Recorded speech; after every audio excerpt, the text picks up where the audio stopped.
Let's do it for Miami Dolphins.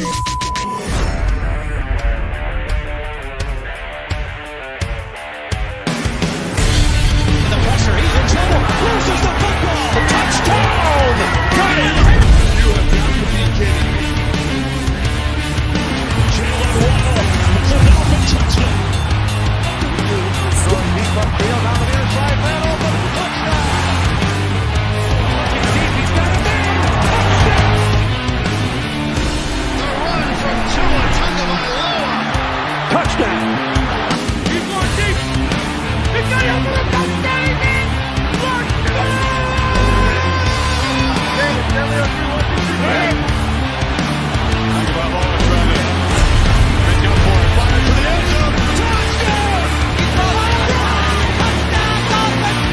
Beautiful day to be a Dolphin fan. Let's go!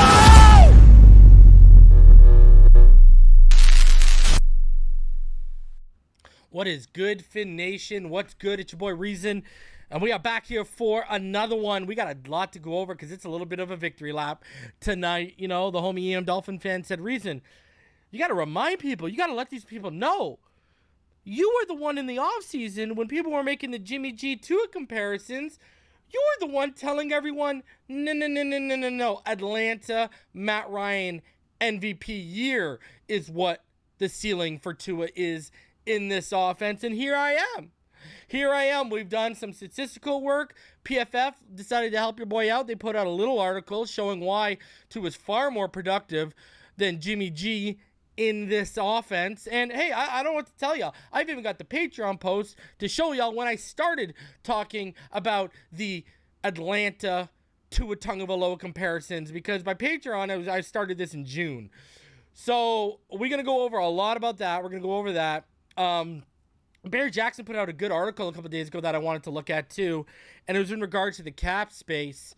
So we'll take a look at that because we've been trying to tell y'all we're not as cap hindered as people would lead us to believe, and we got a lot of outs to free up a lot of cap. And then I'm just gonna absolutely just plummet y'all with Tua stats and Tua numbers, because this is the Tua MVP Matt Ryan victory lap show, and y'all already know what time it is. And the irony of having a Jets fan in my comments right now and his name starts with the word clown is not lost on me, because all I'm going to say to Jets fans is this, all right? You barely kept it together for fourth quarters, and we didn't have Uno out there. All right? I'm going to tell you right now, wait till y'all see Uno at the end of the year. Talk all you want right now, Jets fans. You are going to be exposed, if not by then, which you probably will by then, let's be honest. If not already by then, Tua Tagovailoa and the Miami Dolphins will expose y'all for the frauds you are. Bank that one. All right? Bank that one. Until you beat Uno, I don't want to hear nothing. I don't want to hear nothing about no Teddy Bridgewater, no Skylar Thompson combination, because you can put them together and they're not Tua Tagovailoa. And stick around, Jets fans, because I got a little chart for y'all from Over the Cap.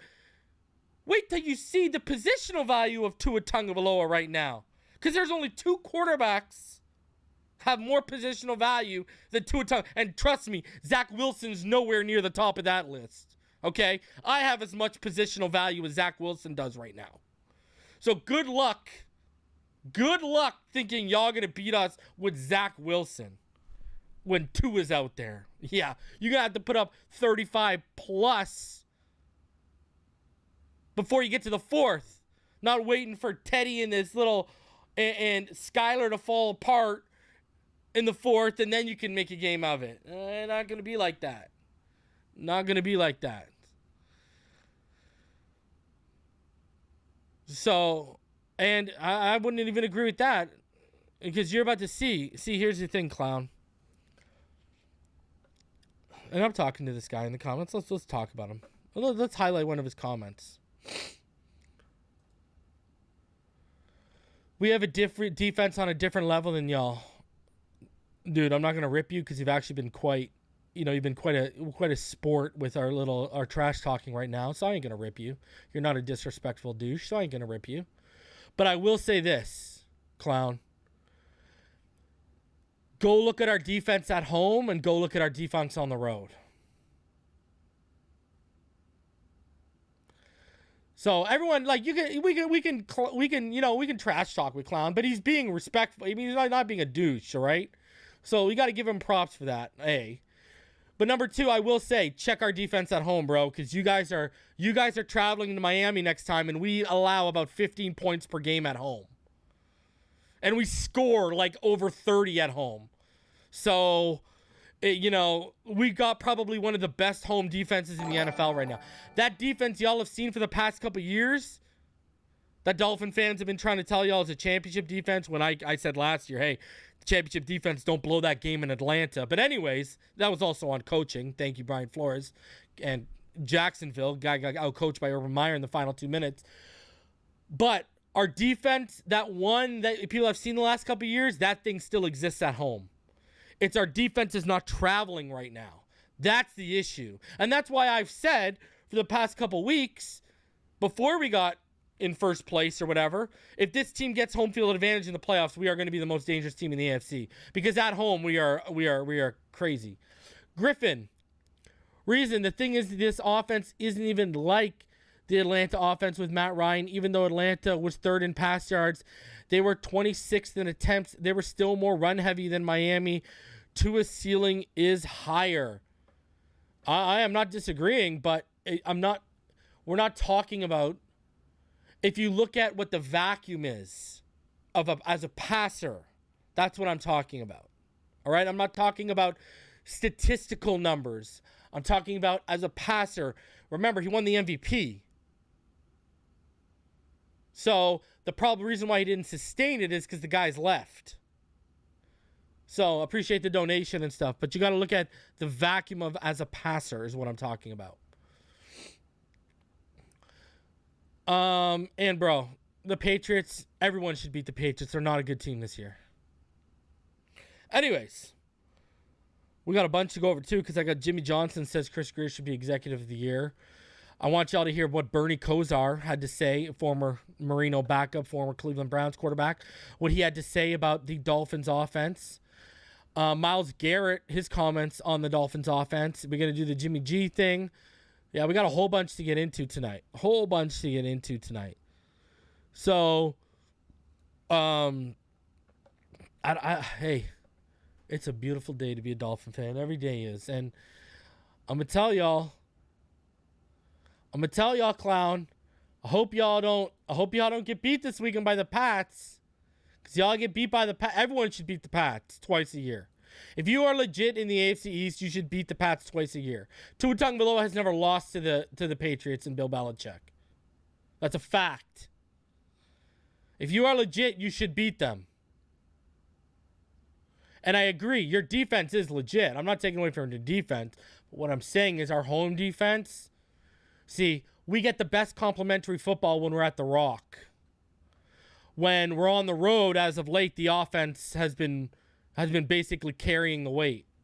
But the complimentary football gets played at the Rock, and y'all got to travel to the Rock. So I wouldn't put I wouldn't put the cart before the horse on that one, because I think we're gonna, and I'm not even just trash talking. I think we're gonna give y'all the business. If you want my honest opinion, I think you guys are gonna. I don't think your offense is gonna be able to keep up. That's what the problem's gonna be, and we saw no turnovers against Zach Wilson because we didn't force y'all to put the ball in his hands. We will force y'all to put the ball in Zach Wilson's hands at home. And then that's probably going to give our offense more opportunities. So, especially now that, and I'm a James Robinson fan, but James Robinson ain't Breece Hall. And Breece Hall was my number 1 running back coming out of this draft. So when y'all drafted him, I was like, ask anyone. When y'all drafted him, I said, that's a problem. And of course, he decides to put himself on the map against us. So, huge Breece Hall fan, but y'all don't have him. And the rest of your weapons basically have to rely on Zach Wilson getting the football. So, and good luck. So, that's how and I'm not even trying to be a dick or, I'm not even really trying to trash talk. I'm going to tell you this right now. There's a good chance we might run the table here. Like, let's all be serious right now. Look at the numbers we're putting up right now. And the problem for the rest of the NFL is this bye week's coming at a time where not only can we fine-tune this offense, but now we can add even more wrinkles to this offense. And that's going to be a problem. That is going to be a problem. As long as our defense can hold teams under 20 points, I think we run the table, if you want my honest opinion. It's all about that defense. It's really all about that defense. So we'll see how it goes. But I do think, you know what? I'm going to tell you this right now. At minimum, I think this is a 12-win team. So at minimum, that means I think we go like 5-2 the rest of the way. I think 6-1 and running the table is legitimately, I hate to say it, but on the table. You know what I mean? So it's just that offense is clicking at her. Our biggest enemy right now, and I've been saying this since we started clicking, our only enemy right now is injuries. And this is me without any hope that Byron Jones comes back too. Because what people need to realize with Byron Jones, what people aren't realizing right now is he's got to be activated into that 21-day window. Because if he gets activated this week, people, he ain't starting against the Texans. He's not ready. So that means we won't see him until, what, week 14? Week 13? Minimum, if you activate him like tomorrow. And I don't expect him to activate him this week. So I'm not putting my, as people on the Patreon know what I know, I'm led to believe Byron Jones wants money right now. He wants some guarantees right now because we showed our hand. We were trying to ship him out, move in J.C. Jackson. That's why I keep telling people every time I talk about Byron, I got to tell people this so people don't start thinking, well, why would he do? Listen, this is all you need to know about Byron Jones. Could have got the surgery done in January. He got it in March. Why did you wait multiple months? I'll tell you, because we showed our hands. We wanted to make a play for J.C. Jackson. We were trying to shop Byron Jones. And by him going through that surgery, that automatically guaranteed his money this year. So whether restructure and move the money up or put new money on the table, he wants money. And I don't think that if they can find a way to get money, we only have $2 million right now as well. So we don't even have a ton of money to play with this season. And then money for next year, they're not playing around. They want to worry about Wilkins' extension. So, I'm not holding my breath on it would be, things can change. Byron can say, screw it. If his agent was smart, his agent would say, listen, kid, this team looks like they're going to make a run. This could help you get money in a new place when they move off of you this offseason. Because Byron Jones will not be a Miami Dolphin next year. And, bro, you make a playoff run, you make some plays, boom. Again, I've been told, because this Patreon update is weeks old now. Guys, I was told... This is what I was told. And remember, people tried to mock me for telling y'all Will Fuller was complimenting retirement last year. Can someone remind me what Will Fuller and the NFL on the site announced a couple weeks ago? He retired. Okay? So, I've been told Byron Jones would have been good to go to week 1, but he wasn't 100%. And he basically slow-rolled it. And it was under the pretense of, hey, I'm not 100%. I'm not putting myself out there and risking injury if I'm not at 100%, and there's no money on the table, there's no guarantees on the table, and they're going to move off of me because that's going to affect the money and the term potentially if I have to go somewhere this offseason somewhere else. So, I'm sitting here hearing this stuff, and if y'all remember, this is the same guy who subliminally threw Xavier Howard under the bus last offseason, threw him under the bus. Remember he talked about, if I was a lead, I'd be worried about, being here and leading. And I'm paraphrasing. But when he talked about, I'd be worried about being here. And we talked about it on the show. I'd be worried about here leading and da-da-da-da-da. And, I wouldn't be so worried about how much money I'd be making. I'd be worried about, getting better and blah, blah. And yet here we go. Look at this guy. Absolute clown behavior. If what I'm told is true, Absolute clown behavior. So, it is what it is. Griffin Gaiman, Byron won't play unless he gets paid or he's at 100%. He'd play at 100% so he can put tape out and get paid elsewhere. It's basically what my Patreon update said. And even still at 100%, he wants some guarantees. That's the reality of the situation right now. Because he knows he's done in Miami. It's over. Byron Jones will not be a Miami Dolphin. It was over before it started. People remember, this was Flores' boy. And I told y'all last year, people kept focusing on Tua and Flores. I kept telling y'all, yo, don't forget about X. X hates Flores' guts. Right? And then remember and then X kind of took a little bit of a subliminal shot at Byron Jones and the money he was making compared to X's production when he did that podcast last year with the two other corners. I forget what it was, but we covered that on the show as well.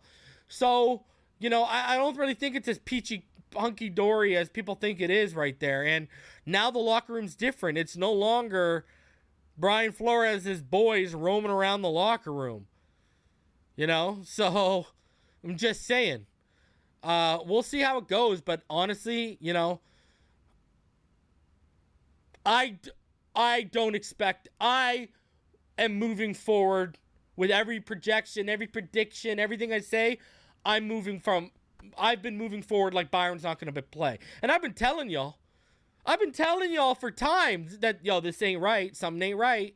And, then I started saying, man, I got a feeling I don't see him.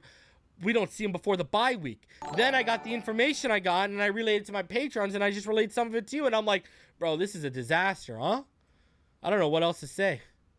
It's a disaster. It is what it is, man. I just wish we had Trill. I want people that want to play. If we're going to do that, then give me people that want to play. You know what? Because if you go out there and you put good tape out and we make a playoff run, stop.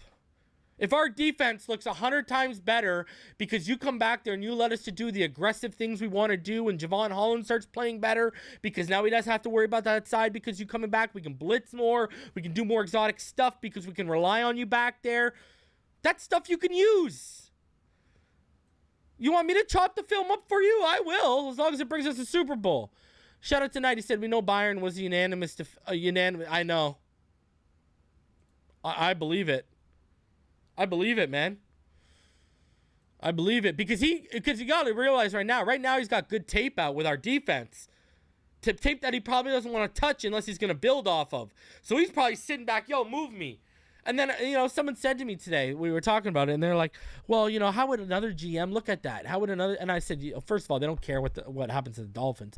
Number two, if I walk in there and I say, listen, boss, I came, they traded me here. I knew they were going to trade me because I wanted to be 110% for you and this organization because I knew they were moving off of me. What are you going to say? You want him at 110%. If you're going to pay him, you'd want him as healthy as possible.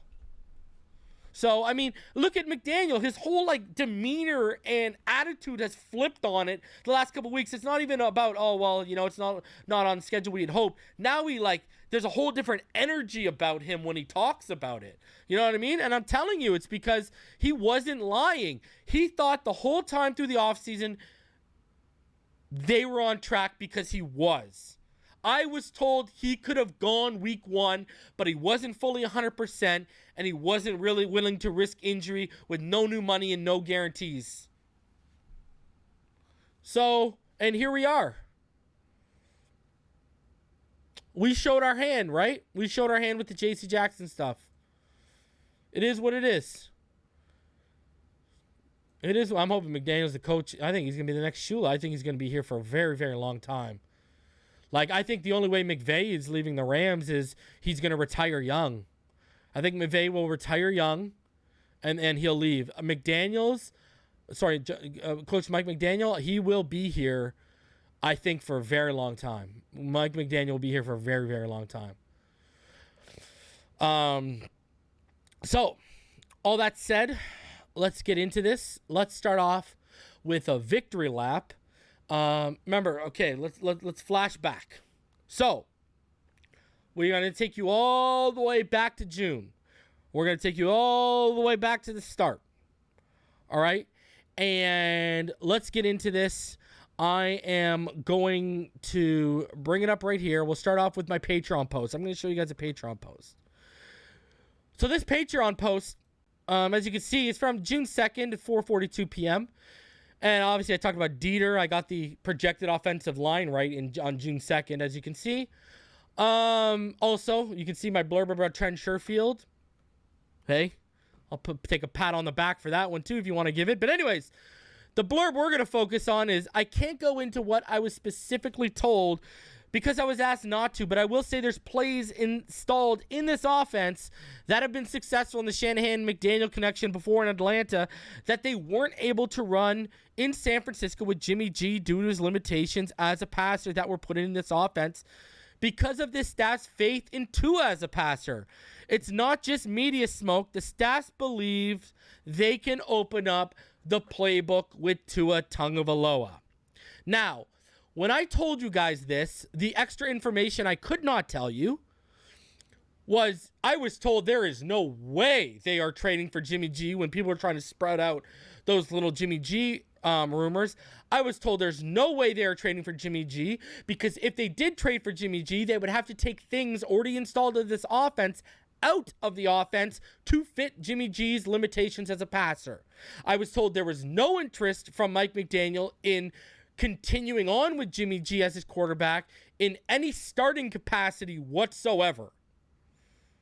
Okay? And then that's when I was given further details, and more details were, I was told, now you know Mike McDaniel is famous for all of his all 22 cut-ups, where he'll cut up all the plays, and he's got thousands of hours amongst it, right?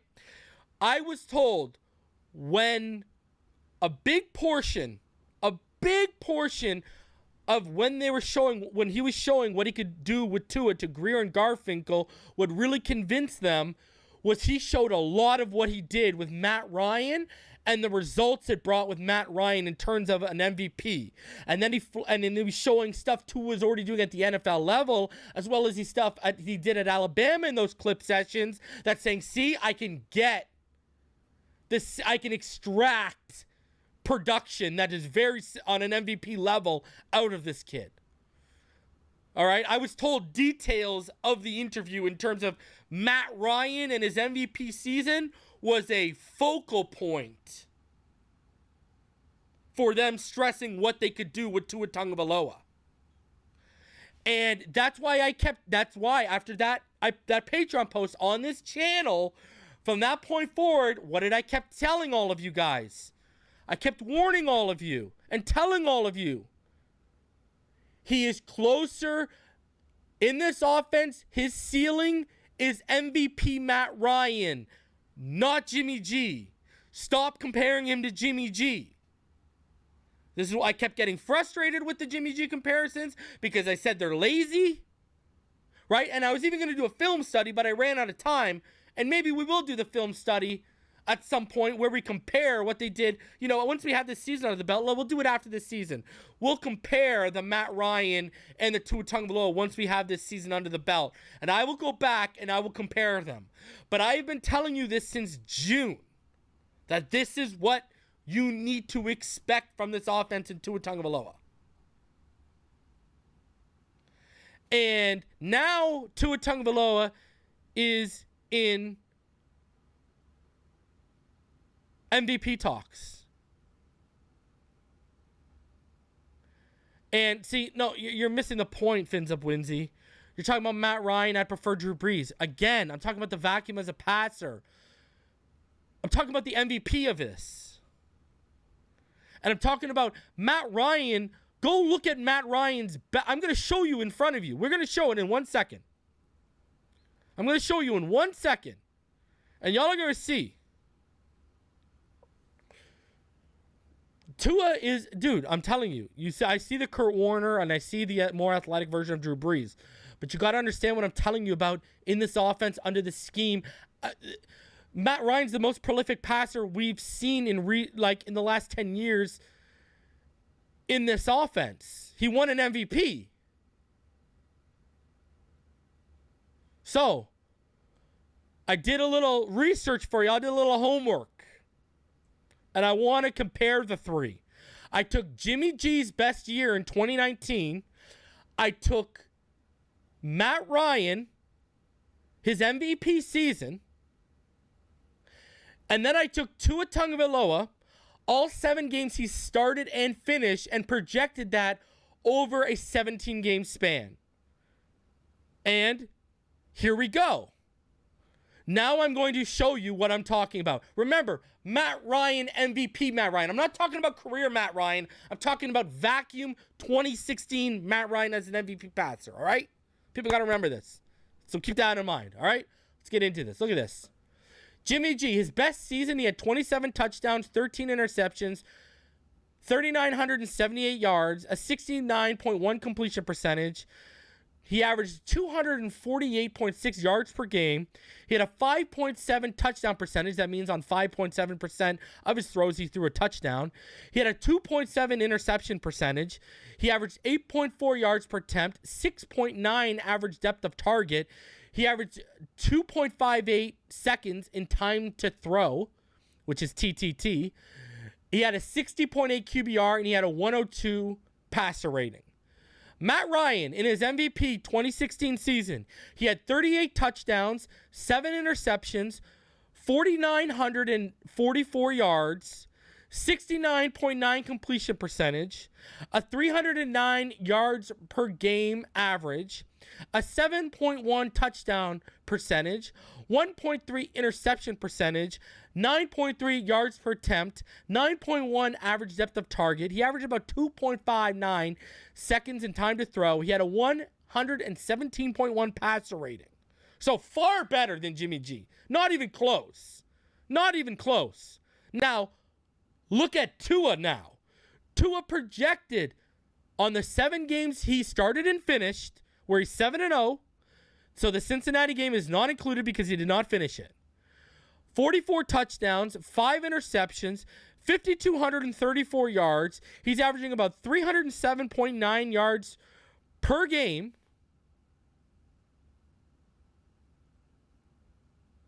Which I think I got that. Hold on a sec. I think I got that. Hold on a sec. Let me get that. Is that, yeah, I believe that's right. 7.7 touchdown percentage. A 0.85 interception percentage, and a 9.2 yards per attempt, a 9.41 average depth of target, 2.51 time to throw, a 122 passer rating, and an 80.6 QBR. I mean, look at that right there. I'm just double checking something here.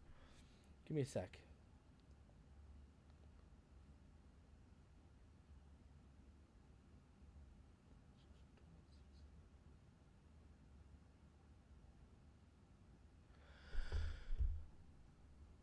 So, I mean, you look at that. Now, it's better than Matt Ryan, right?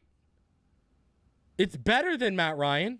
Remember, Matt Ryan only played 16 games, and Tua is playing 17. That's why he has That's why he has more yardage, even though he's averaging about a yard less per game. But look at, if you take away and you project it over 16 games, he's going to fall more towards Matt Ryan in terms of touchdowns and yardage, right? Because that extra game is being added into this. But look at this. Matt Ryan, 7.1 touchdown percentage. Tua, 7.7. Look at Tua. He averages, on the projected stats, he averages not even 0.85 interception percentage. Matt Ryan was 1.3. Look at the yards per attempt, 9.3 to 9.2.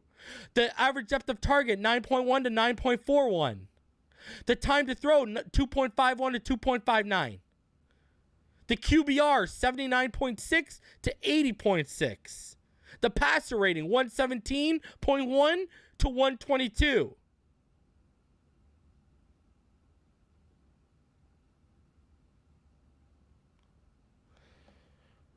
And Jimmy and Matt Ryan played every game in these seasons. They played 16 games. Tua's projected is over a 17 game because it's a new season, right? Because we got 17 games now. But if you were to project it over, right? Like if I were to take the 307.9, right? And I would project that over, let me do that for y'all. So over 16 games, Tua would have had 4,926 yards. He would have finished with about 18 yards less than Matt Ryan. But he would have had more touchdowns. And he would have had less interceptions. And his completion percentage obviously would have stayed the same.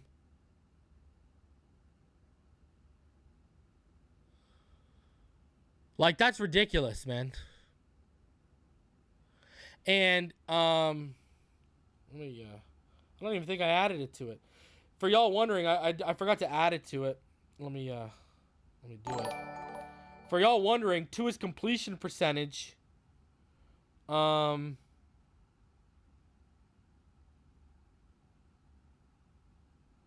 me do that for y'all quick. To his completion percentage, it would stay the same just because of the projected, but you just got to take away the Cincinnati game. So his it would be, let me do this.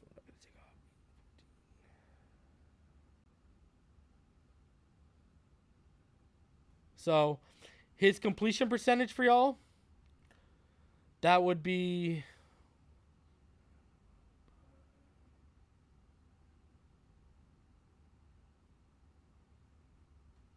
his completion percentage would be 72.2. So there you go, because I think I forgot to list it there. His completion percentage for y'all would be 72.2.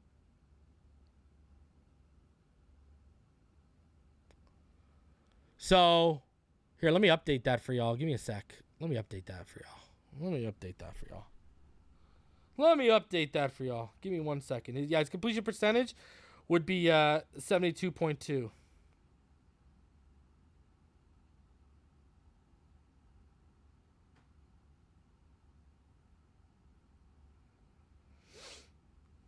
And I'm going to get to your donation. Just give me 1 second here.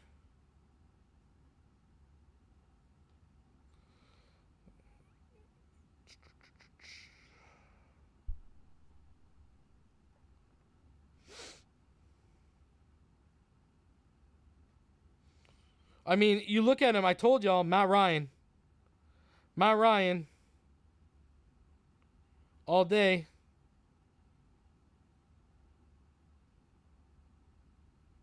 There you go. I got. Oh man.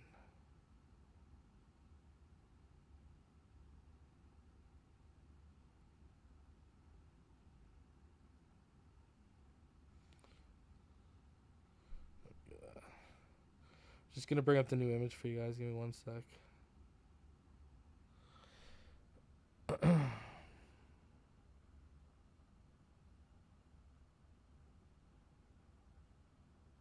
Go.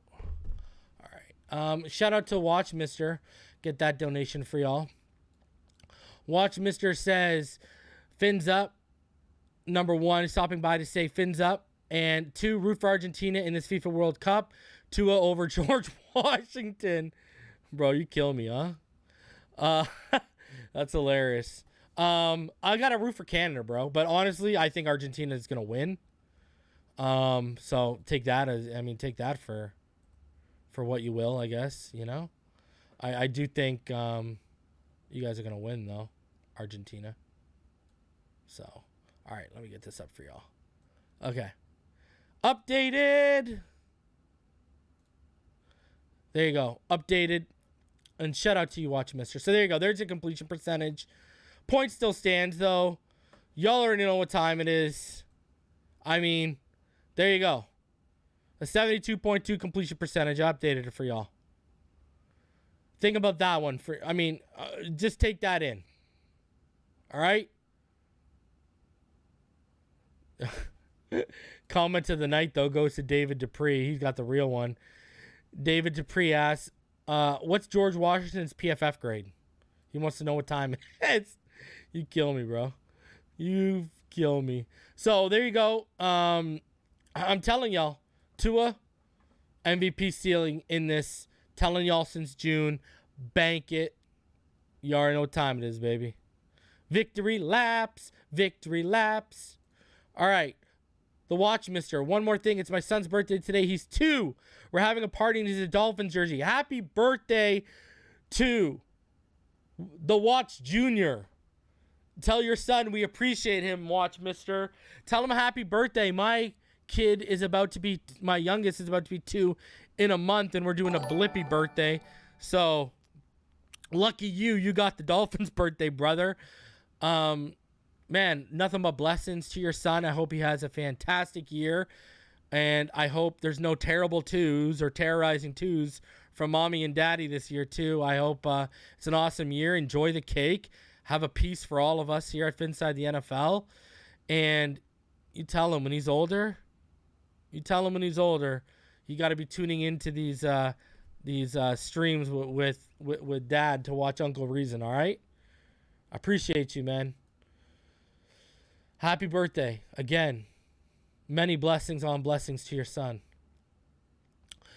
So yeah, I mean, anything left to say, people? Well, maybe there is. If there is, let's read this. PFF dropped an article saying Tua Tagovailoa versus Jimmy G, why the Dolphins quarterback has been more productive in similar offense. And, you know, it says transforming the Shanahan offense. Tua Tagovailoa sets himself apart from Jimmy G with his willingness to throw downfield. Tua Tagovailoa currently leads NFL QBs in PFF passer grade and EPA per play, cashing in.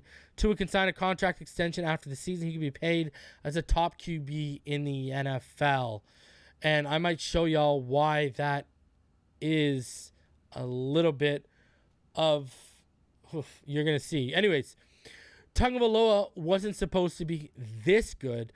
The Miami Dolphins quarterback was a popular breakout candidate heading into 2020 NFL season after Mike McDaniel was hired away from the San Francisco 49ers to bring in Kyle Shanahan's offense, and Tyreek Hill was acquired from the Kansas City Chiefs to provide another speedy playmaker alongside Jalen Waddle.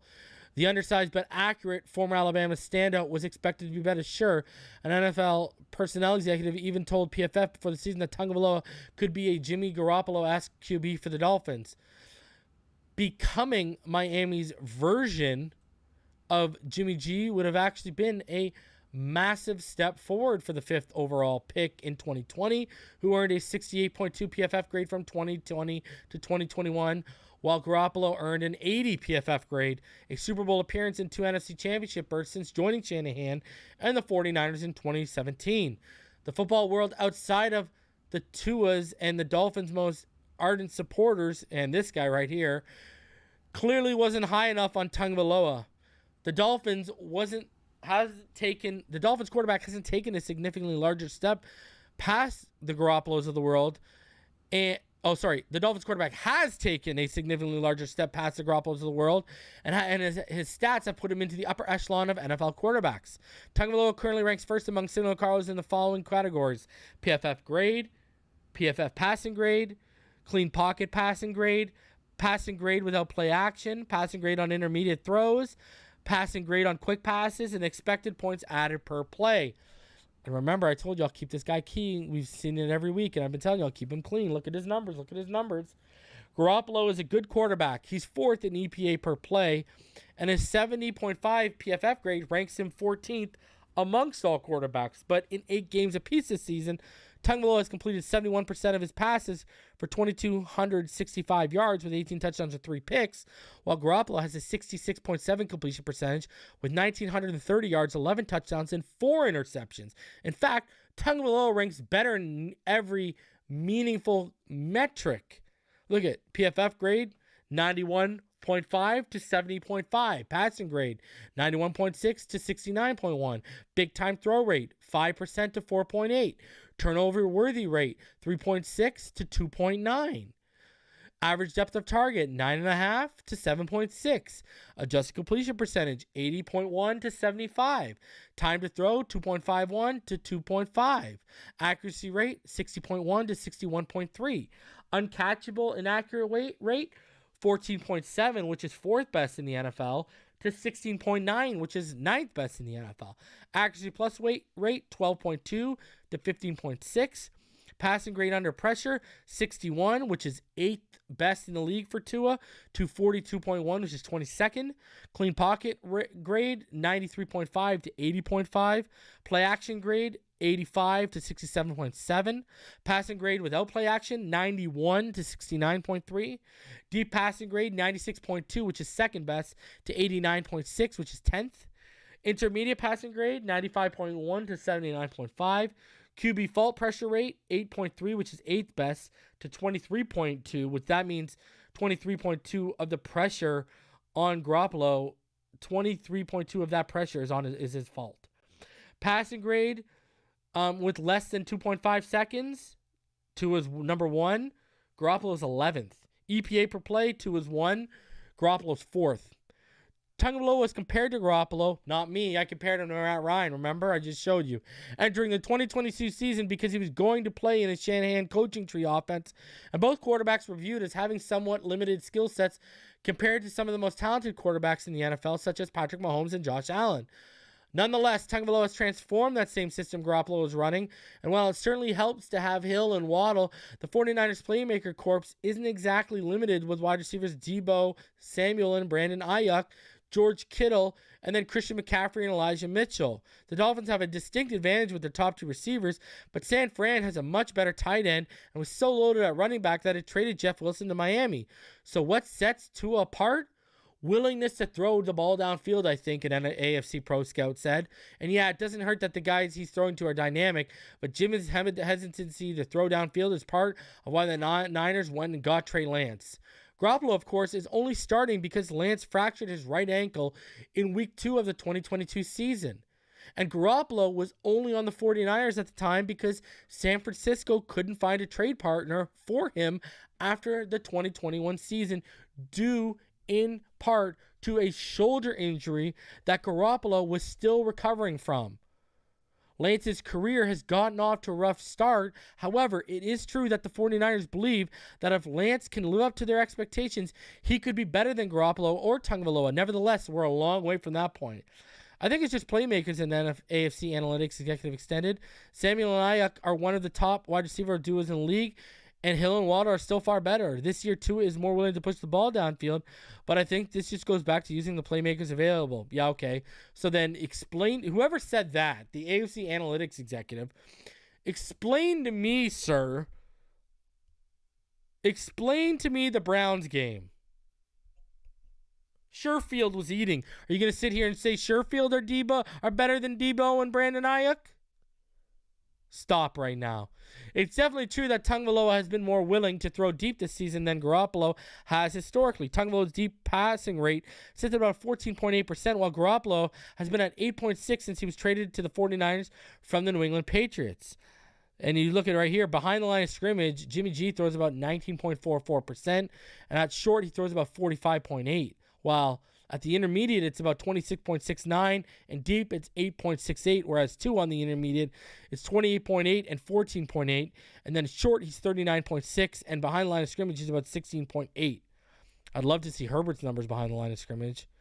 Tagovailoa has been remarkable when throwing deep this season. He's completing 65.6 of his deep passes, and adjusted completion rate, taking out drops, is 71.9% on deep throws. Remove Tagovailoa's numbers, and the league average completion rate on deep passes this year is 36.1%. And the adjusted completion rate on deep passes is 39.4%. So Tua is boosting the league number. Tagovailoa has 6 passing touchdowns and 2 interceptions on 32 deep throws this season. Garoppolo only has 5 completions on deep throws. This season has 0 interceptions. That alone can make up for the disparity in production between the two QBs. I think Tua is much better, more comfortable in the RPO game, which has been huge for Miami, an NFC personnel executive said. I think Tua is better at reading defenses and or manipulating defenders with the eyes. Tua looks more, hey, Jersey Finn fan, if you're watching, there's your, take that to Benjamin Solak in his crappy little video and tell him right there. There's levels to this. Tua also thinks more comfortable throwing to all parts of the field. Tagovailoa has the NFL's third highest passing grade using run-pass options this season. He's 22 of 29 for 256 yards with 2 touchdowns. Garoppolo, meanwhile, ranks 20th and is just 7 of 9 for 41 yards while using RPOs. Tagovailoa is also the PFF's second highest rated passer when he's forced beyond his first read. He's tied with Mahomes for the highest passing grade on third or fourth and long with a 93.5. Didn't people try to tell y'all he's a one-read quarterback? And I kept telling y'all that was nonsense. Remember that? Thank you very much. He's tied with Mahomes for the highest passing grade on third and fourth and long with 93.5. No quarterback in the NFL has a higher grade than 72.3 in those situations. The guy is giving you Mahomes level on third or fourth and long. Stop right now. As far as pure skill sets go, PFF's Seth Galina gave Tagovailoa the advantage in eye manipulation, throwing into windows in anticipation, willingness to take chances downfield, and accuracy. So basically, he's a more efficient, better passer. Is that what you're trying to tell me? Garoppolo does not have a quicker release and better velocity. He might have better velocity, but I don't know about the quicker release. I got to see some numbers on that. PFF's Tej Seth created an accuracy rate over expected metric that it takes accuracy rate and adjusts for the difficulty of the throw. Tua's expected accuracy rate is 67.7%, while his actual accuracy rate is 70.3%. So his accuracy rate over expected is plus 2.6, which is ninth in the NFL. Garoppolo's expected accuracy rate is 60.1, while his accuracy rate is 61.5. So his accuracy rate over expected is plus 1.4, which is 14th. Tagovailoa's expected accuracy rate is higher because his receivers have generated more open targets than Garoppolo's, but he's still more accurate. Prior to the 2022 NFL season, I was talking to a league source about the money quarterback contracts could soon exceed Mahomes' deal worth $45 million. Aaron Rodgers, Kyler Murray, and Deshaun Watson had signed contracts worth more prior to this conversation, and Russell Wilson's deal worth $49 million per year came soon afterward. That league source mentioned that Joe Burrow, Justin Herbert, and possibly Tagovailoa could be next. It seemed more than a little improbable at the time. Now, however, Tagovailoa is outplaying Rodgers and Murray. 4 years ago, Garoppolo signed a deal worth $27.5 per year, the largest average per year in the NFL. Before reducing his deal to stay in San Francisco this offseason, Garoppolo played out the length of that deal. Tagovailoa might not set the new average per year record if when he signs an extension, he's eligible after the season, but it no longer seems unlikely that he could ink a deal amongst the highest paid in the NFL. And I mean, that's a great segue into something I want to show you, which will segue into a great article from the homie Barry Jackson. And it's from Over the Cap, actually. And very, very, very interesting stuff here. Very interesting stuff. So I want to show you guys this. Let's get into that. All right. So Over the Cap.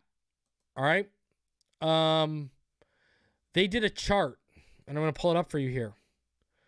Teach y'all how to read this. Okay. So they did this Over the Cap chart.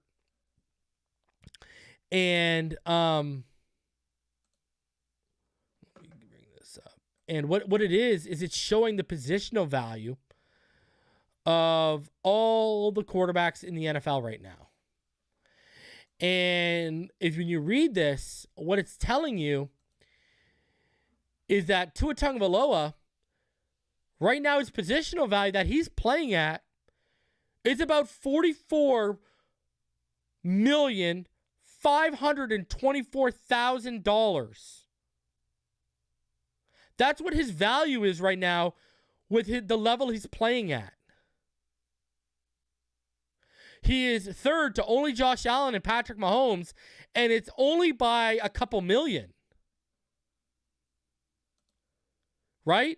Like, according to this, Patrick Mahomes is only about 2.5. His value this season is only about $2.5 million more than Tua. And Josh Allen's value is only about $800,000 more than Tua. But here's the difference. Josh Allen, okay, let's go. Patrick Mahomes, his current positional value, $47,026,000. His current average per year is 45. So he's playing about $2 million over his average per year. Josh Allen, his positional value is $45.311 million. His current average per year is $43 million. So his value over average per year is about $2.3 million. Okay? Tua, his positional value is $44.524 million this year. His average per year this year is $7.568 million. So his value over his average per year, he is playing $36,955,141 beyond his current value.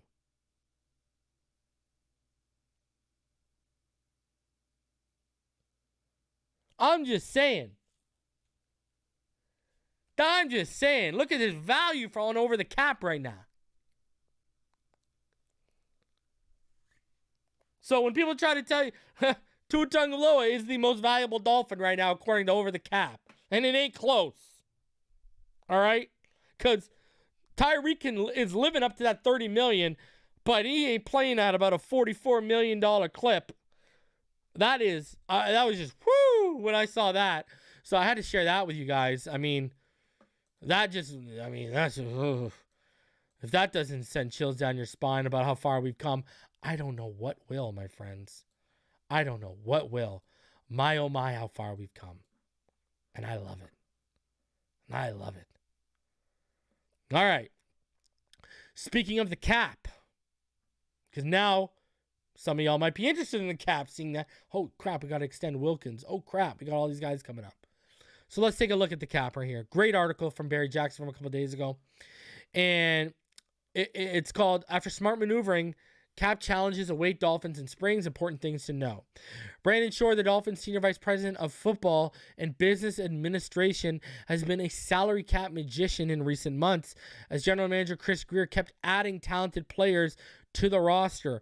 Even after lavishing tens of millions on Tyreek Hill, Taron Armstead, Emmanuel Ogbah, and the trade pickup Bradley Chubb, the Dolphins aren't in cap hell, but they are in a cap heck. Something of a difficult, dicey position, but one that can be managed. Per overthecap.com, the Dolphins will enter the offseason with just $521,000 in cap space for 2023, a figure that could be buttressed a bit by the $5.1 million that the Dolphins currently have in 2022 carryover space. Andy Leisberg has been a cap savant for the Heat for years, one of the best in the business, and Shore's work during this past year was similarly inspired. But Shore will need to be even more inspired next spring to navigate what's ahead. 14 things to keep in mind as the Dolphins face their biggest cap challenge in years. Beyond fullback Alec Ingold, there's not a single Dolphins running back under contract for 2023. So at least $5 million in space, potentially more, must be carved out to re-sign Raheem Mostert and Jeff Wilson if Miami decides to do so, and both could get raises. Though cornerback Byron Jones could return next season, he almost assuredly won't be on his current contract. His $13.5 million salary is non-guaranteed in 2023, and the Dolphins likely won't pay that much to a player who's missing most, if not all, of the 2022 season. He has a big 2023 cap hit, $18.8 million, and that cap hit drops only to $14.8 million if he's cut before June 1st, but $4.8 million if he's cut after June 1st. So the Dolphins want to release him after the season. Waiting until after June 1st makes the most sense, but restructuring the contract with a pay cut if Jones is amenable well before June 1st would make even more sense. The Dolphins won't be in any position to afford a veteran backup quarterback who's costly as Ted Bridgewater, who's earning $6 million this season. They will need to find somebody cheaper or hope Skylar Thompson is ready to assume the number 2 role, which I think he is. Re-signing tight end Mike Gesicki, which already seemed unlikely, now looks unrealistic too. Gesicki should command at least $10 million annually in free agency, and the Dolphins don't have that kind of money unless they start chopping elsewhere. Durham Smythe is under contract at a reasonable $3.2 million for next season with a $4.2 million cap hit. Miami could keep him as their starter or cut bait with no dead money and sign a reasonably priced alternative. The Dolphins also must hope Hunter Long and Tanner Connor are ready for more prominent roles next season. Pending free agent cornerback Nick Needham's season-ending knee injury could allow the Dolphins to re-sign him to a cheap deal far less than what he would have commanded had he remained healthy and played well for the remainder of 2022. Andrew Van Ginkel could command more money elsewhere, considering the Dolphins don't have much cap space and considering there won't be a ton of playing time behind Bradley Chubb and Jalen Phillips, who are the team's 2 long-term starting outside linebackers. Van Ginkel has been playing about 25 snaps a game in the past month, and that could continue or increase a bit with Emmanuel Ogbah out for the year. Still, I wouldn't rule out Van Ginkel returning. He's liked and appreciated internally. Melvin Ingram also is an impending free agent. What happens if Tua Tagovailoa, under team contract through 2024, requests a long-term extension next spring and the Dolphins agree to one? That could have a modest impact on the 2023 cap.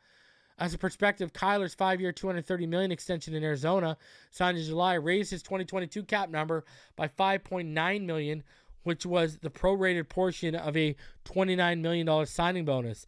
His cap hits of $12.7 million this season and $16 million next season, then jump to $51.9 million, $41.6, $55.6, $43.5, and $46.4 million over the following 5 years.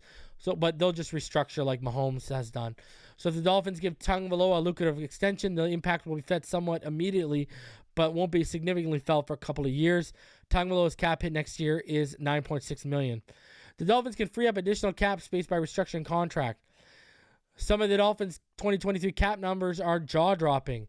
$31.2 million for Hill, $22.2 for Chubb, $20.4 for Armstead, $18.8 for Byron, $17.4 for Ogbah. Good chance these won't be the same next year if they are still here. There are also sizable 2023 cap hits for Jerome Baker, $12.5 million, Christian Wilkins, $10.8, and Xavier Howard, $10.1. Hill, Armstead, Chubbs, and Wilkins are not going anywhere, and Howard likely won't be going anywhere either. Under Howard's restructured contract, he has a small base salary in 2023 that's fully guaranteed, plus a prorated bonus of $8.8 million. His reasonable $10.1 million cap number in 2023 swells to $33.1 if he's cut before June 1st, and $31.9 if he's traded before June 1st. If he's cut after, his cap hit would be $9.9. If he's traded after June 1st, it would be $8.8. So it still doesn't make sense. So there's no reason to move on, even if his play doesn't return to elite level this season. The Dolphins are in a conundrum with Ogbah, who's out for the year with a tricep injury. Keep in mind that Ogbah's $15 million salary for 2023 is entirely guaranteed, and $17.3 million 2023 cap number would mushroom to $21 million if he's cut before June 1st, and would stay $17 million if he's cut after per. But like I've been warning y'all, if he's traded before June 1st, he would have a $6 million cap hit and $11.4 in savings. So a trade cannot be ruled out, though another team likely would want him to restructure. A trade could be the best way to resolve Cedric Wilson's future. He hasn't played nearly as much as expected when he signed with Miami 11 days before Hill was acquired. Keep in mind that that $5 million of his $7 million salary next season is guaranteed. He has an $8 million cap in 2023, but if he's traded before June 1st, there would be $2 million dead money hit for the Dolphins for 2023, but $6 million in cap savings. His $8 million cap hit in 2023 would drop to $1 million if he's traded after June 1st. A trade seems to make sense to free up the cap space. So there you go. Ogbah, Cedric Wilson, big-time trade candidates. A few veterans signed for next season beyond Smythe have no guaranteed money due in 2023, and cap hits that would greatly be reduced or eliminated if they're cut. Crossan, Alec Ingold, and Ethan Carter. Ingold ain't going anywhere, and I don't think Keon Crossan's going anywhere. Carter is mostly at risk of that group. He and Crossan would be owed nothing and have no dead cap hits in 2023 if they're cut. Ingold has been an asset, and he will return. The Dolphins will likely need to be cost conscious at inside linebacker, which could mean another year for Landon Roberts and Duke Riley, with the team hoping Channing Tindall will assume a larger role in his second season. Baker would seem more likely to return than not, but keep in mind that none of his $8.4 million salary next year is guaranteed. His $12.5 million cap number in 2023 sinks to $8.7 million if he's traded before June 1st and drops to $3.7 million if he's traded after. Baker restructured his contract lowering his cap hit by $2.5 million to help the Dolphins facilitate the Chubb trade from a cap perspective. Kicker Jason Sanders, whose performance has diminished, likely will have competition next summer, but keep in mind that $2.5 million of his $3.4 million for next year is guaranteed. He has a 3.8 cap hit for 2023, and if he's cut, the cap hit would be 3.7 if he's cut before June 1st, or 2.9 if it's after June 1st. So the Dolphins could take Sanders and another kick to camp and make a decision in late August. The Dolphins have $1 million in dead money on their 2023 cap, including $600,000 for Edmonds and $196,000 for Solomon Kinley. So interesting. I mean, Ogba definitely, and I've been talking about this for a week since we got Chubb. He's a trade candidate. You know, Byron Jones, that money, if he's sticking around, he's going to have to take a way less deal, but I don't think he will. So you can remove that cap hit. So, you know, as you start adding people up, you know, there is going to be cap freed up next offseason. And they will be sure. A lot of moves could come post June 1st. I mean, Jerome Baker isn't even safe, especially if Channing Tindall takes a leap and they draft another linebacker next year, right? So that's just where we're at right now. You know what I mean? I don't know what else to say. That's just literally where we are at right now. So, and then speaking of linebackers, because I don't know if you guys had seen it yet, but we did bring back a familiar face. The Miami Dolphins signed linebacker Brennan Scarlett to the practice squad 2 days ago. So welcome him back to the practice squad. Familiar face. You already know what time it is. Familiar face. Familiar face. Gotta love it. Gotta love it. And finally, before tomorrow happens, because we've been doing it every week, and I said I'd throw a bunch of stats at you. So let's throw a bunch of stats at you. We've been doing this. Look at, let's go. Tua Tagovailoa. Here is his stat chart through week 10, courtesy of PFN. He's first in passer rating in the NFL. He's first in total QBR.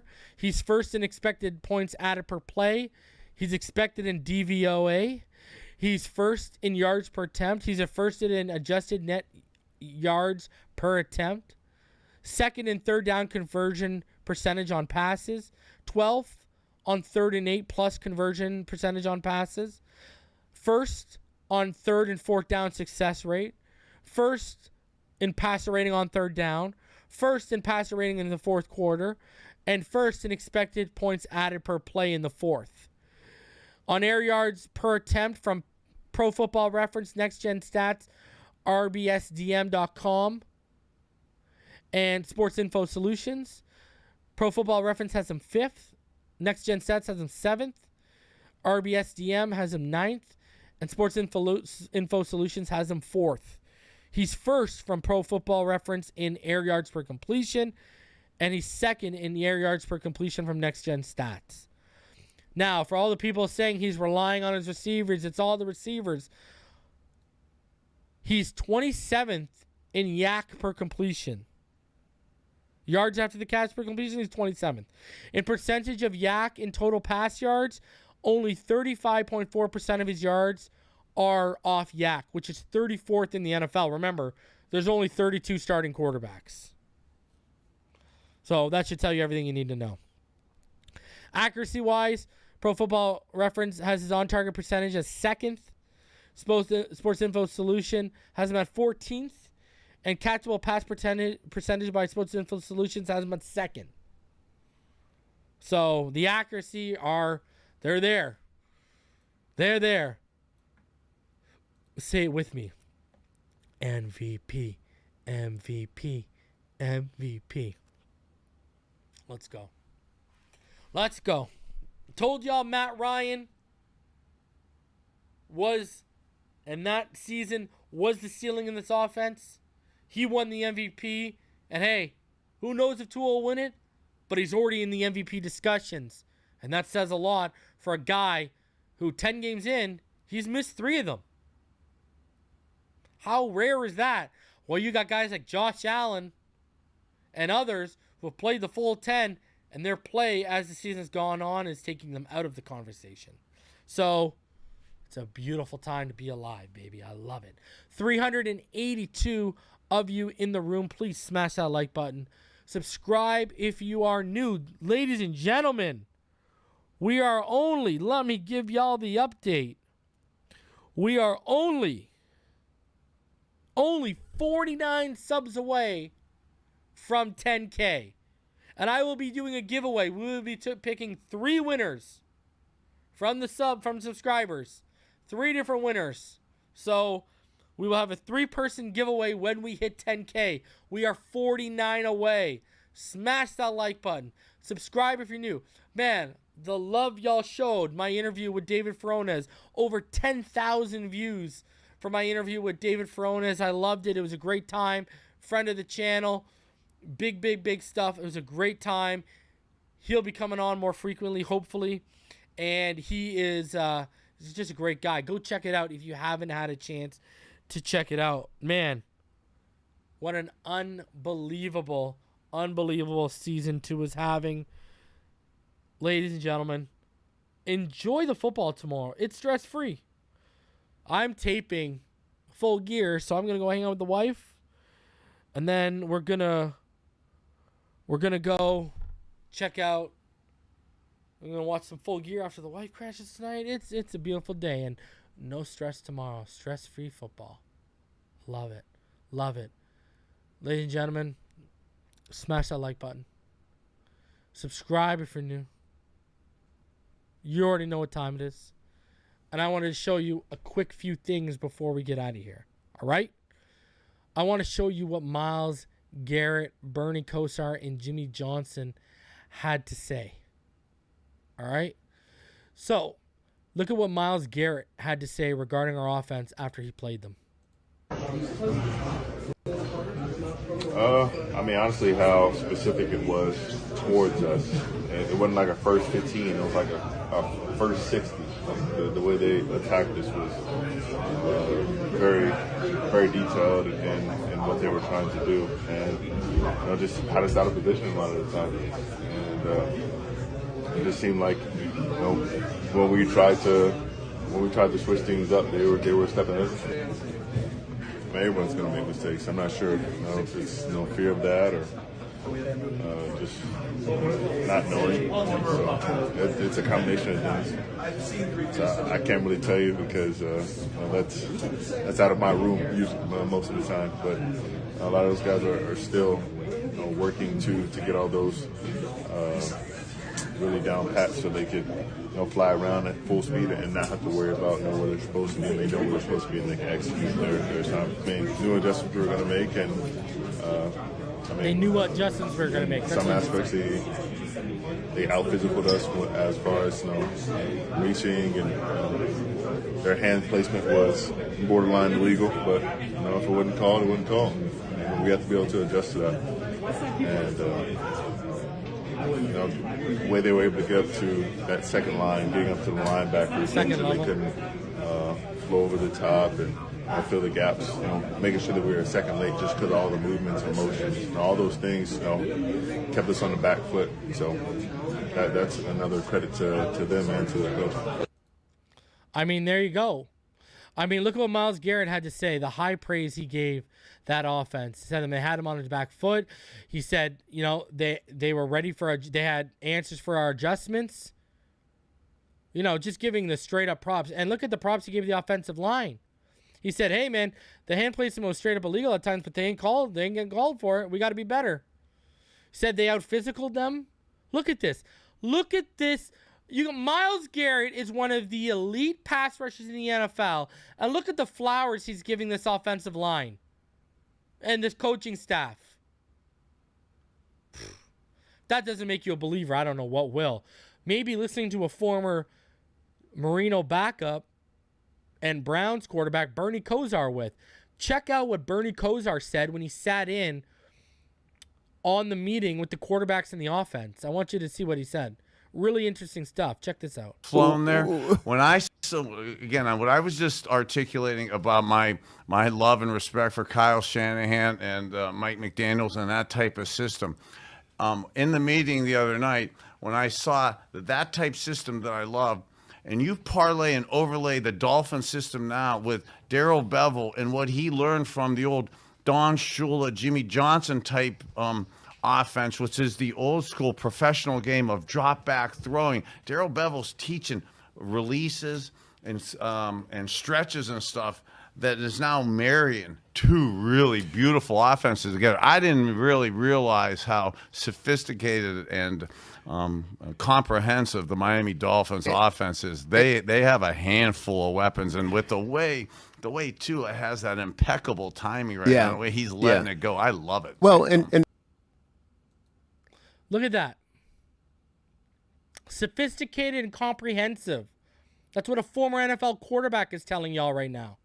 Sophisticated and comprehensive. I'm just saying.